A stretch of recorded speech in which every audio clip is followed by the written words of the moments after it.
Hi, welcome to సత్యాయస్ academy. మనం group 1 and group 2కి సంబంధించి ఆన్లైన్లో క్లాస్ అందజేస్తున్నాం. ఇది రిజిస్టర్ అయిన అభ్యర్థులకు అవకాశం ఉంటుంది. రిజిస్టర్ కావాలనుకున్న అభ్యర్థులు స్క్రీన్ మీద కనిపిస్తున్న నెంబర్కి కాల్ చేసి డీటెయిల్స్ తెలుసుకొని అడ్మిషన్ తీసుకోవచ్చు. ఇక్కడ మీరు చూడండి, ఈ క్వశ్చను CDSCO అనేది మార్కెట్ ఆమోదం పొందిన భారతదేశం యొక్క మొట్టమొదటి దేశీయంగా అభివృద్ధి చెందిన CAR-T సెల్ థెరపీని గుర్తించండి. నెక్స్కార్ 19 ఇది ఆన్సరు. ఇది లేటెస్ట్ గ్రూప్ 1 APPSCలో రావటం జరిగింది. సో దీని ఆధారంగానే గ్రూప్ 2లో కూడా ప్రశ్న రావటానికి సైన్స్ అండ్ టెక్నాలజీలో అవకాశం ఉంటుంది.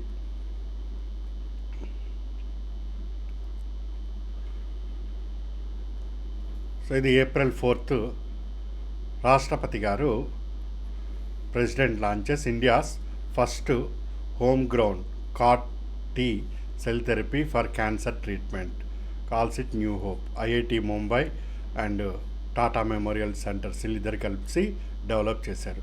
సో రాష్ట్రపతి గారు ఈ ఏదైతే ఉందో ఈ థెరపీని దానిని లాంచ్ చేయటం జరిగిందని చూసాం. ఇది కూడా April 4, 2024.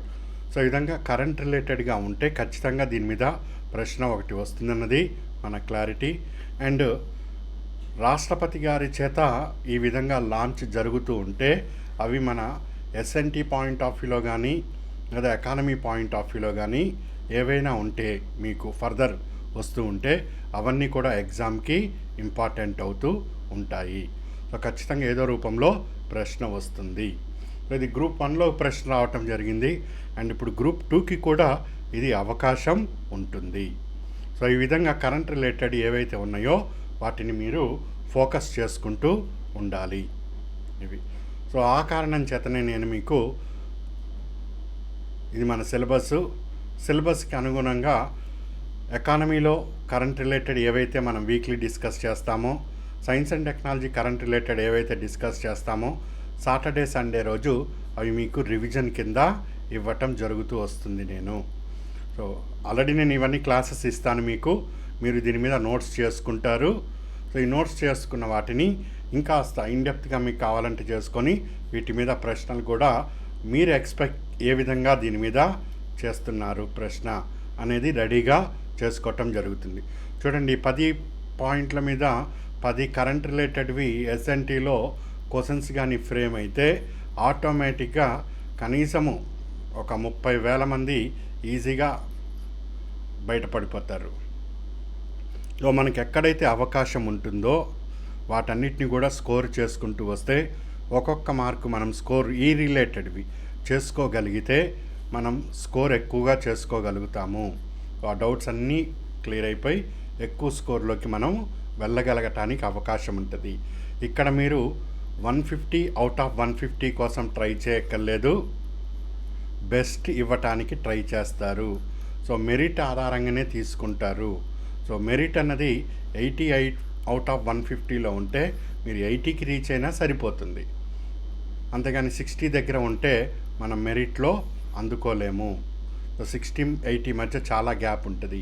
సో ఈ గ్యాప్లో వచ్చే ఈ 20 లేదా 40 ఏవైతే కరెంట్ రిలేటెడ్ క్వశ్చన్స్ ఉంటాయో వాటి మీద అభ్యర్థులు చాలా ఫోకస్ చేయవలసి ఉంటుంది. ఎగ్జామ్ ట్రెండ్ మారింది, ట్రెండ్కి అనుగుణంగా మీరు అప్రోచ్ కావాలి. అది ఫస్ట్ పాయింట్ ఇక్కడ నేను మీకు కమ్యూనికేట్ చేస్తున్నది. సెకండ్ పాయింట్, సో సిలబస్కి అనుగుణంగా మనం వర్క్ చేసుకుంటూ దాన్ని ఇంకాస్త డెప్త్గా ఎక్కడ చేయగలగాలో చేస్తూ ఉండాలి. మీకు 100 డేస్ యాక్షన్ ప్లాన్ని నేను రూపొందించాను. ఈ మండే ఈ రోజు నుంచి స్టార్ట్ అవుతుంది. మీకు ఈ విధంగా 100 డేస్ మీకు డైలీ నువ్వు ఏం చదవాలి అనేది వస్తుంది. సో ఫ్రమ్ 0 నుంచి చేసుకుంటూ వస్తాం. ఏపీ హిస్టరీలో మండే రోజు ఇది చదువుతావు, పాలిటీలో ఇవి చదువుకుంటూ వస్తావు, ఎకానమీలో ఇక్కడ ఏది ఇచ్చానో అది చదువుతూ వస్తావు, సైన్స్ అండ్ టెక్నాలజీ ఇక్కడ ఏది ఇచ్చానో అది కంప్లీట్ చేసుకుంటూ వస్తావు. అండ్ అప్డేట్స్ ఏవైతే ఉన్నాయో అవి నేను ఇస్తూ వస్తాను. అండ్ సాటర్డే అండ్ సండే దానికి నేను చెప్పిన విధంగా వర్క్ చేసుకుంటూ ఉంటావు. సో ఈ విధంగా ఒక సిస్టమేటిక్గా వెళ్తే క్వశ్చన్ కన్వెన్షనల్ ఇచ్చినా లేదా కరెంట్ సెంట్రిక్ ఇచ్చినా లేదా ఈ రెండింటిని క్లబ్ చేసినా మీరు బయటపడతారు. అందుకని ఇది ఒక్కటే పట్టుకున్నా కష్టమే. ఓన్లీ కరెంట్ ఒక్కటే పట్టుకొని ఇదంతా వదిలేసినా అప్పుడు కష్టమే అవుతుంది. అందుకని నేను చాలా బ్యాలెన్స్గా తీసుకెళ్తున్నా. ఎవరైతే సిస్టమేటిక్గా చేయగలుగుతారో ఈజీగా 100% జాబ్ అయితే సాధిస్తారు. సో ఈరోజు అంశాలని డిస్కస్ చేద్దాం. Defence minister signs 200 crore contract for anti drone system under iDEX initiative. So anti drone system ఒకటి, ఐడిఈఎక్స్ ఇనిషియేటివ్, ఈ రెండింటికి మనం ఇప్పుడు కనెక్ట్ చేసుకోవాలి. సో డిఫెన్స్ రంగంలో, రక్షణ రంగంలో ఇన్నోవేషన్, నవకల్పనని ప్రోత్సహించాలి. అదేవిధంగా మారుతున్న టెక్నాలజీని మనము అందిపుచ్చుకోగలగాలి. ఒకటి కొత్తదనం ఉండాలి. సో వస్తున్న టెక్నాలజీని ప్రోత్సహించాలి. అందుకోసమని innovation for defence excellence iDEX 2018లో దీనిని ప్రారంభించడం జరిగింది. IDEX, innovation for defence excellence, iDEX. So దీనికి ఫండింగ్ ప్లస్ మేనేజ్మెంట్ అంతా కూడా డిఫెన్స్ ఇన్నోవేషన్ ఆర్గనైజేషన్ వాళ్ళు చేస్తారు. ఎంత ఫండ్ కావాలి ఏంటి అన్నది. సో వీళ్ళు ఈ డిఫెన్స్ రిలేటెడ్గా ఈ ఐడిఎక్స్ పని ఏంటి అంటే, నువ్వు ఏదైనా ఒకటి కనుక్కున్నావు, స్టార్టప్ లాంటిది, నీకు డబ్బులు కావాలి, ఫండింగ్ చేస్తుంది. నువ్వు ఒక స్మాల్ మీడియం ఎంటర్ప్రైజెస్, ఒక చిన్న ఇండస్ట్రీ పెట్టుకున్నావు. సో ఈ ఇండస్ట్రీ అన్నది డిఫెన్స్ రిలేటెడ్గా ఏదో చిన్న కాంపోనెంట్ తయారు చేస్తుంది, కానీ నీ దగ్గర డబ్బులు లేవు, వెంటనే నీకు ఫండింగ్ చేస్తుంది. రీసెర్చ్ అండ్ డెవలప్మెంట్కి ఫండింగ్ చేస్తుంది. ఇన్నోవేటర్స్ ఎవరైనా ఉంటే వాళ్ళకి ఫండింగ్ చేస్తుంది. సో ఈ ఐడిఎక్స్ పని ఏమిటి అంటే, ఈ విధంగా అకాడమిక్స్ కానీ, స్టార్టప్స్ కానీ, ఇన్నోవేటర్ కానీ, ఎంఎస్ఎంఈ కానీ ఫండింగ్ చేయటం. సో ఈ రోజుల్లో యాంటీ డ్రోన్ సిస్టమ్ అన్నది చాలా చాలా ఇంపార్టెంట్ భారతదేశానికి. మీరు నిన్న చూస్తే కరెంట్ ఇంటర్నేషనల్ ఇష్యూ, ఇజ్రాయిల్ మీద డ్రోన్స్ ద్వారా అటాక్ చేసింది. సో ఇవన్నీ డ్రోన్స్ అండి. డ్రోన్ అంటే కేవలం మనము మార్కెట్లో చూసే ఇది ఒక్కటే డ్రోన్ కాదు, ఇవి కూడా డ్రోన్లే. డ్రోన్ అంటే అన్మ్యాన్డ్ వెహికల్స్, అంటే మనిషి లేకుండా వెళ్ళే వెహికల్స్ని డ్రోన్ అని పిలుస్తాము. సో వీళ్ళు, ఇరాన్ వాళ్ళు ఈ డిఫెన్స్లో ఈ డ్రోన్స్ని ఉపయోగించి ఇజ్రాయెల్ మీద అటాక్ చేయటం జరిగింది. సో ఇప్పుడు ఈ డ్రోన్స్ ఈ విధంగా వస్తున్నప్పుడు, అదేవిధంగా ఇజ్రాయెల్ కూడా యాంటీసెప్టర్స్ కూడా డెవలప్ చేసుకుంది. డ్రోన్ ఇలా వస్తుంటే వాళ్ళేమి కింద కూర్చొని చూస్తూ ఉండరు, వాళ్ళు కూడా ఈ డ్రోన్స్ని అటాక్ చేస్తారు ఇజ్రాయెల్. సో ఇజ్రాయెల్ దగ్గర ఆ టెక్నాలజీ ఉన్నది. సో సరిపోకపోతే యుఎస్ కూడా వచ్చి సపోర్ట్ ఇస్తుంది, అది వేరే ఇష్యూ. బట్ ఇక్కడ పాయింట్, శత్రు దేశాల వాళ్ళు డ్రోన్స్ను ప్రయోగించినప్పుడు ఏ విధంగా మనం ఎదుర్కోవాలి అన్నది డిఫెన్స్లో ముఖ్యమైన సవాలు. అందుకోసమని defence ministry anti drone system, భారతదేశంలో యాంటీ డ్రోన్ సిస్టమ్ని బాగా ప్రోత్సహించాలని, ఇన్నోవేషన్కి కానీ ఏవైతే కనుక్కోగలుగుతారో కనుక్కోండి అని 200 కోట్ల కాంట్రాక్ట్స్ని ఇవ్వటం జరిగింది. ఇది బ్యాక్గ్రౌండ్లో మనం గుర్తుపెట్టుకోవాల్సింది. సో ఇప్పుడు మనం డిస్కస్ చేస్తున్న వాటిల్లోనే భాగంగా, ఇప్పుడు పాకిస్తాన్ డ్రోన్స్ ఫ్రీక్వెంట్గా ఈ పంజాబ్, ఈ బార్డర్స్ దాటి ఎంట్రీ అవుతూ వస్తున్నాయి. సో మనం ఈ డ్రోను, ఈ బార్డర్ ఏరియా ఏదైతే ఉందో అది దాటుతున్నదా లేదా అని మనకు తెలవదు. దాటుతున్నదా లేదా ఎట్ట తెలుస్తుంది? ఎవరో ఒకళ్ళు ఇక్కడ మన ఆర్మీ పర్సనల్ ఇక్కడ వాచ్ చేస్తూ ఉంటే తెలుస్తుంది. సో 24/7 ఇక్కడే తిరుగుతూ ఉండాలంటే కష్టం. ఈవెన్ కొన్ని డ్రోన్స్ శాటిలైట్కి కూడా అందకుండా తక్కువ ఎత్తులో వచ్చేస్తూ ఉంటాయి. సో ఇట్లాంటి వాటిని కూడా మనం ట్రేస్ చేసి పట్టుకోవాలి. ఇదే యాంటీ డ్రోన్ టెక్నాలజీలో అతి ముఖ్యమైనది.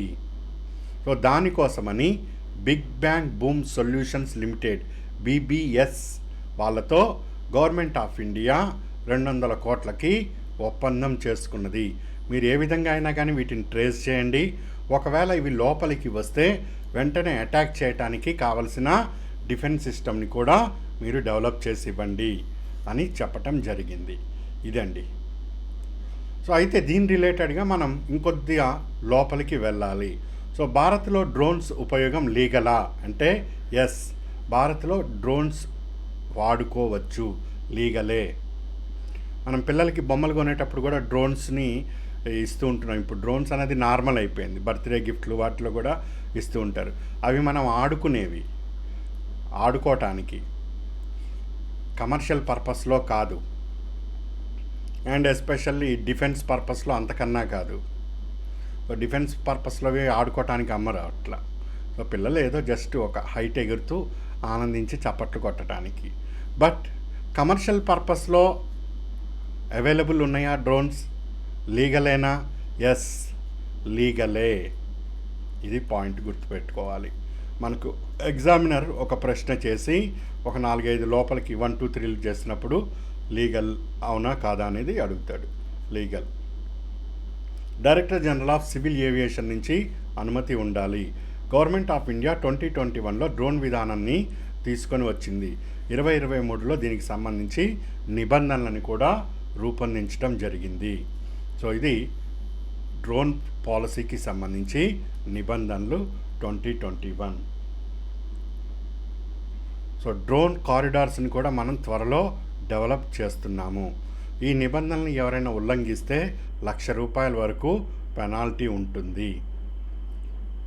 సో ఇప్పుడు ఈ డ్రోన్లు ఎగిరే ఎత్తుని బట్టి వాటిని మైక్రో డ్రోనా, నానో డ్రోనా, మినీ డ్రోనా, స్మాల్ డ్రోనా, లార్జ్ డ్రోనా అని మనం కేటగిరైజేషన్ చేస్తూ ఉంటాం.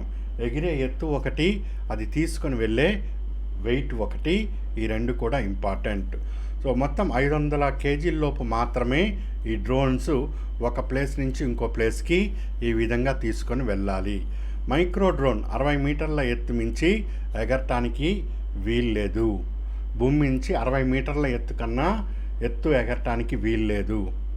60 మీటర్లు అంటే మీరు 1 మీటర్ తెలుసు కదా ఎంత ఉంటుందో, అట్లా లెక్కేయండి. 60 మీటర్స్ ఎంత ఉందో, అంతకు మించి మైక్రో డ్రోన్ ఎగరటానికి వీల్లేదు రూల్ ప్రకారం.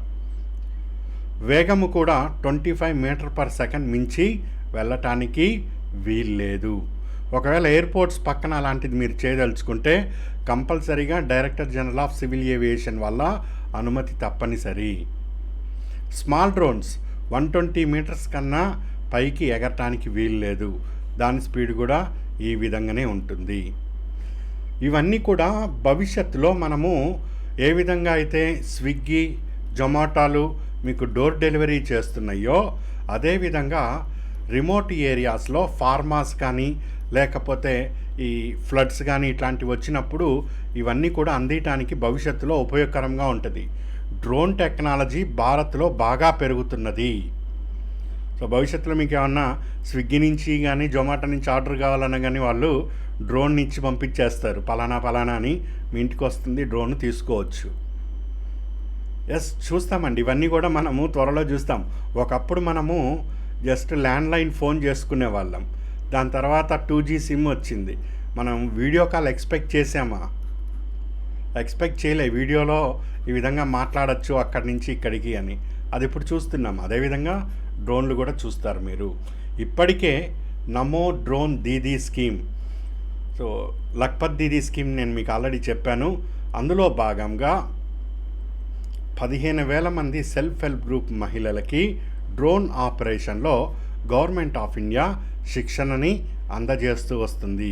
సో వీళ్ళు అగ్రికల్చర్లో ఎరువుల్ని స్ప్రెడ్ చేయటం కానీ, పెస్టిసైడ్స్ స్ప్రెడ్ చేయటం కానీ, ఇంకా స్మాల్ వెయిటేజెస్ ఏమైనా ఉంటే తీసుకొని షిఫ్ట్ చేయటం కానీ, ఇవన్నీ ఆపరేట్ చేసే విధంగా వీడికి ఇక్కడ శిక్షణని అందజేస్తున్నారు.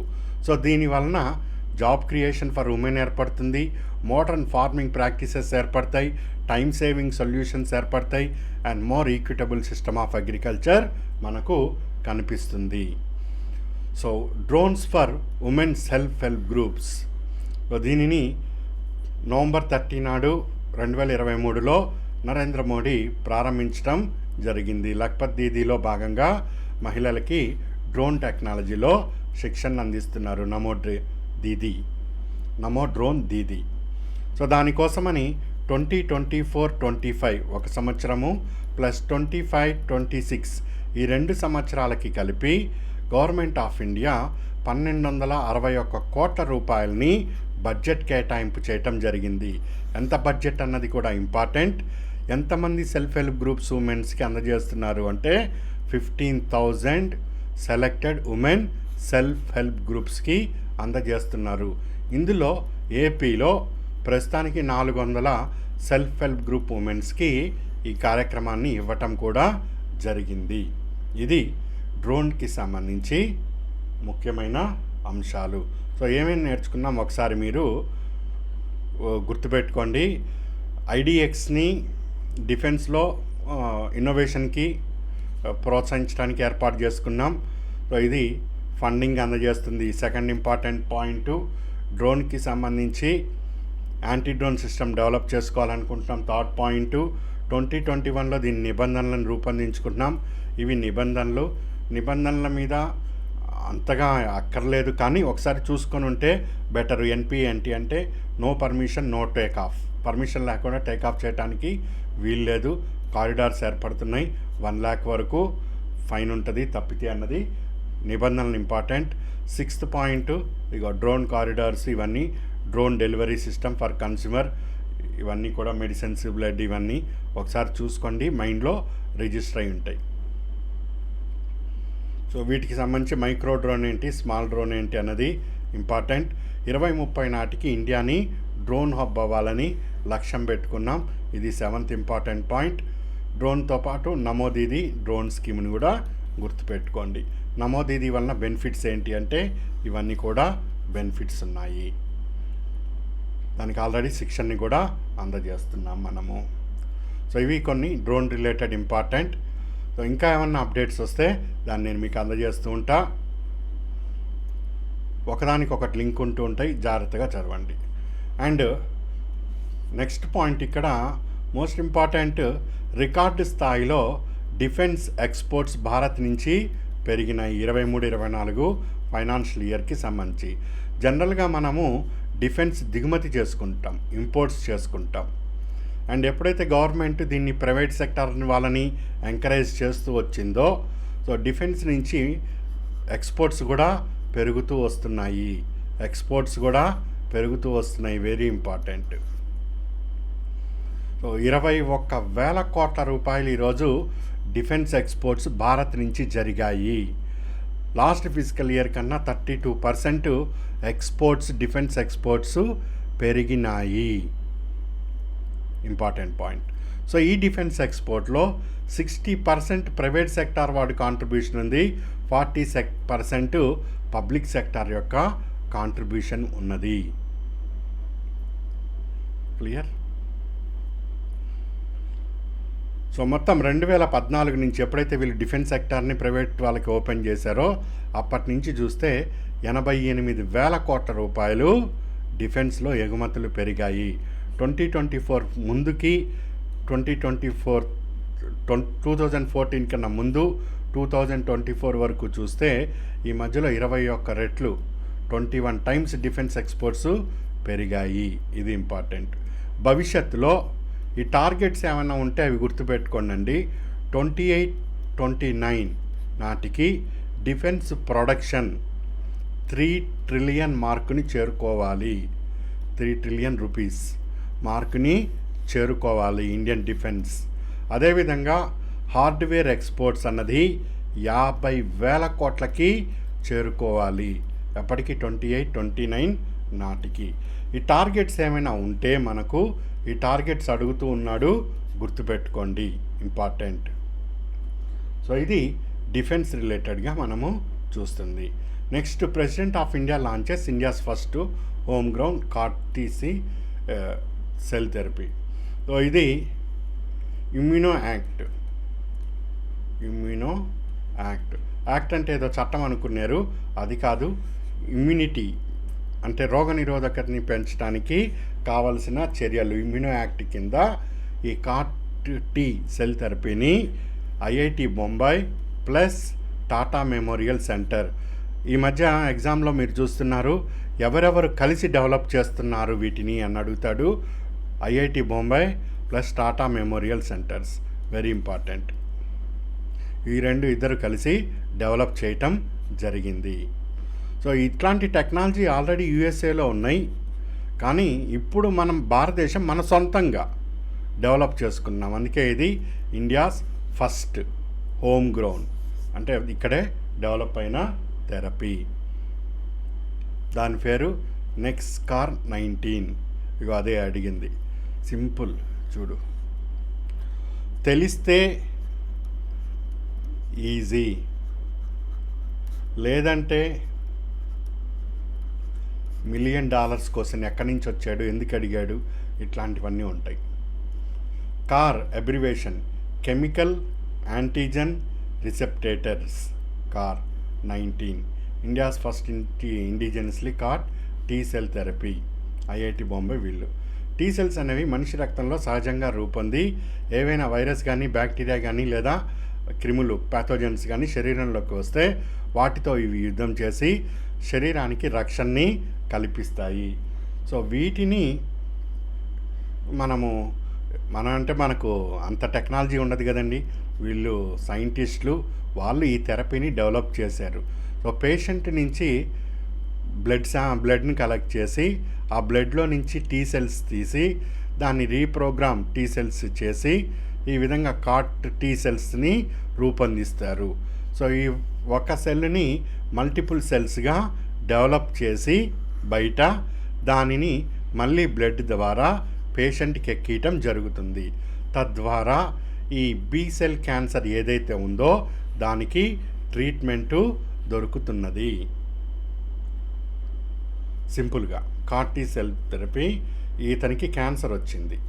క్యాన్సర్లో నెంబర్ ఆఫ్ ఉంటాయి, అందులో CD19 ప్రోటీన్ వలన కలిగిన కణం వలన వచ్చిన క్యాన్సరు, దాన్ని బి సెల్ క్యాన్సర్ అని కూడా అంటారు. సో ఈ శరీరంలో నుంచి రక్తాన్ని తీసి అందులో టీ సెల్స్ వేరు చేసి దాన్ని రీప్రోగ్రామ్ టీ సెల్స్గా మార్చి దాన్ని మల్టిప్లై చేసి మళ్ళీ రక్తం ద్వారా రోగికి ఎక్కించి ఈ క్యాన్సర్ని నిరోధిస్తాం. సో ఇప్పుడు ప్రస్తుతానికి ఇది 30 నుంచి 40 లక్షల వరకు ఖరీదవుతుందని నేను న్యూస్ పేపర్లో చదివాను. సో ఇంకాస్త దీన్ని ముందుకు తీసుకొని వెళ్తే సామాన్యులకి కూడా ఇది అందుబాటులోకి వస్తుంది. క్లియర్? ఇంపార్టెంట్ అండి. ఈ విధంగా మనము ఏదన్నా ఒకటి హెల్త్ రిలేటెడ్గా చూస్తూ ఉంటే ఇక మీకు చెప్పక్కర్లే, అది ఇంపార్టెంట్ అని గుర్తుపెట్టుకోండి.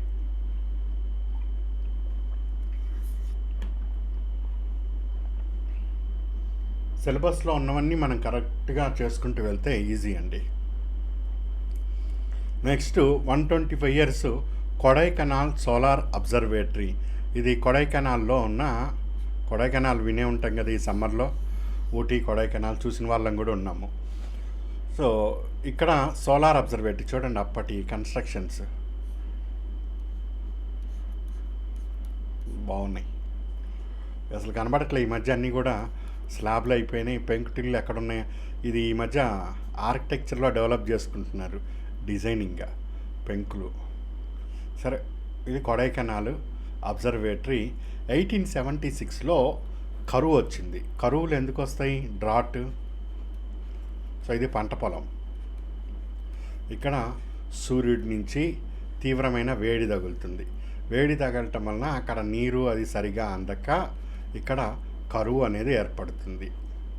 ఇది ఒక విపత్తు, డ్రాట్ సిచ్యువేషన్, అంతే కదండి. సో ఇక్కడ సూర్యుడి నుంచి ఏ కిరణాలు వచ్చి మనకు కరువుకి కారణమవుతున్నాయి, వాటిని ఏ విధంగా స్టడీ చేయాలి, సో ఇవన్నీ అబ్జర్వ్ చేయాలంటే సోలార్ని అబ్జర్వేటరీని ఒకటి డెవలప్ చేయాలని అనుకున్నారు. సోలార్ అంటే తెలుసు కదా, సన్ నుంచి వచ్చే ఈ రేడియేషన్, సూర్యుడు దానికి సంబంధించింది. సో 76లో వచ్చిన కరువుకి రెస్పాన్స్గా April 1, 1899 ఇక్కడ కోసో ఎగ్జామినరు కొడైకెనాల్ సోలార్ అబ్జర్వేటరీ, ఇదంతా ఈ పేరంతా ఇవ్వకుండా ఈ కోసో, మోసో, బోసో ఇట్లాంటి పేర్లు ఇస్తాడు. అర్రే నేను ఇది ఎక్కడా చదవలేదన్న ఫీలింగ్ అప్పుడు ఉంటుంది, కానీ ఇదేమి అట్లేమక్కర్లే. అందుకే జాగ్రత్త ఇట్లాంటివి చూసుకుందాం. ఆల్రెడీ అంతకుముందే మద్రాస్ అబ్జర్వేటరీని ఉన్నది. ఇది 17 కరెక్ట్గా డేట్ గుర్తులేదండి, 1786 ఎప్పుడో ఈ సోలార్ అబ్జర్వేటరీకి సంబంధించి భారతదేశంలో ఇన్ఫ్యాక్ట్ వరల్డ్లోనే అని చెప్పచ్చు ఫస్ట్ ఏర్పాటు చేసింది మద్రాసులోనే. సో దానిని కూడా దీంతో మెర్జ్ చేసేసారు. సో ఇది ఎగ్జామ్కి అంత అవసరం లేదు, బట్ ఒట్టిగా అట్లా చూడండి. ఈ న్యూస్ పేపర్ చూస్తున్నప్పుడే నాకు ఇండియన్ ఎక్స్ప్రెస్ని చూస్తున్నప్పుడే ఆ డేట్ కూడా కనిపించింది. వాస్తవంగా అంత అది ఉన్నదన్న విషయం కూడా ఎవరికి తెలియదు, ఇంక్లూడింగ్ మీ. ఎవరికి తెలియదు కదండి సైన్స్ అండ్ టెక్నాలజీ అంటే. దీని లోతు ఎక్కడ ఉంటుందో ఎవరికి ఉంటుంది అంత నాలెడ్జి. బట్ మనకేంటి, ఎగ్జామ్కి మనం బిట్ చేసామా లేదా, ప్యూర్లీ ఎగ్జామ్ అప్రోచ్. దానికి ఎక్కడెక్కడ సోర్సులు ఉన్నాయో అన్నీ కలెక్ట్ చేసి నేను మీకు ఈజీగా ఎక్స్ప్లెయిన్ చేస్తూ వస్తున్నా. అది నా పని. సో ఇది మనకు 125 ఇయర్స్ సెలబ్రేట్ చేసుకుంది. రీసెంట్గా 125 ఇయర్స్ సెలబ్రేట్ చేసుకున్నది ఏది అని అడిగితే ఆ విధంగా మీరు కోసో అని ఆన్సర్ చేస్తారు. తెలిస్తే ఈజీ, లేకపోతే ఇబ్బంది అని చెప్పాను కదా, అందులో భాగంలో ఇది కూడా ఒకటి వస్తుంది. అప్పట్లో మద్రాస్ గవర్నరు 1895లో దీనికి శంకుస్థాపన చేశారు, లార్డ్ వెన్లాక్. ఏమన్నా ఇస్తే చూడండి. ఇప్పుడు దీన్ని ఇండియన్ ఇన్స్టిట్యూట్ ఆఫ్ ఆస్ట్రోఫిజిక్స్ వాళ్ళు ఆపరేట్ చేస్తున్నారు. ఇక్కడ హెచ్ ఆల్ఫా టెలిస్కోప్ కూడా ఉన్నది. And white light active reason monitor warm for high solar imaging radiation కూడా ఉన్నది ఇక్కడ. ఏమన్నా అడిగితే లోపలికి వెళ్తే చూడండి. Next important, India AI machines. మనకు సైన్స్ అండ్ టెక్నాలజీ సిలబస్లో నేషనల్ ఎస్ఎన్టీ పాలసీ అన్నాడు. ఈ పాలసీస్ అన్నీ కూడా ఇచ్చాను మీకు. అదేవిధంగా నేషనల్ స్ట్రాటజీస్ అండ్ మిషన్స్ అన్నాడు. నేషనల్ స్ట్రాటజీస్ ఏవైతే ఉన్నాయో ఈ స్ట్రాటజీస్ అన్నీ కూడా క్లాస్ ఇచ్చాను. అసలు ఇవి ఏ టెక్స్ట్ బుక్స్లో కూడా దొరకవండి, మీకు వెతుక్కోండి కావాలంటే. సో ఈ టెక్స్ట్ బుక్లో ఇవి నేను ఎక్కడి నుంచి తెచ్చానంటే ministry of science and technology, అక్కడ వెతికితే అక్కడ మీకు దొరుకుతాయి. ఎక్కడ దొరకంది నేను ఎక్కడి నుంచి చేస్తానంటే నేను అఫీషియల్ వెబ్సైట్స్ మీద బాగా వర్క్ చేసి స్టూడెంట్కి కావాల్సినవి ఏమున్నాయో అవన్నీ పట్టుకొని వస్తున్నాను. జనరల్గా అఫీషియల్ వెబ్సైట్స్ అంత దూరం బోరు, బయట అందరూ కాదు, కొన్ని అకాడమిక్ బుక్స్. నేను అందుకే ఈ ఎగ్జామినర్ ఎటు నుంచి వచ్చినా కానీ మన అభ్యర్థులు ఇబ్బంది పడకూడదని ఇవన్నీ ప్రతిదీ కూడా పట్టుకొని మరీ నేను మీకు క్లాస్ ఇచ్చాను, అవి చూడండి. అండ్ మిషన్స్ కూడా నేను మ్యాక్సిమము, ఇప్పుడు there are number of missions, exam point of వ్యూలో అఫీషియల్ వెబ్సైట్లో ఉన్న మిషన్స్ అన్నీ కూడా కవర్ చేయటం జరిగింది. ఈ మిషన్స్ క్రైటీరియాలోకే ఇండియా ఏఐ మిషన్ అన్నది వస్తుంది, ఆర్టిఫిషియల్ ఇంటెలిజెన్సీ. ఇక్కడ గుర్తుపెట్టుకోవాల్సింది, ఒక్కసారి ఆర్టిఫిషియల్ ఇంటెలిజెన్సీ మిషన్ ఇక్కడ మనం చెప్పాము అంటే ఇక ఆర్టిఫిషియల్ ఇంటెలిజెన్సీకి సంబంధించి మీ ఎగ్జామ్ వరకు ఏది వచ్చినా అది ఇంపార్టెంటే.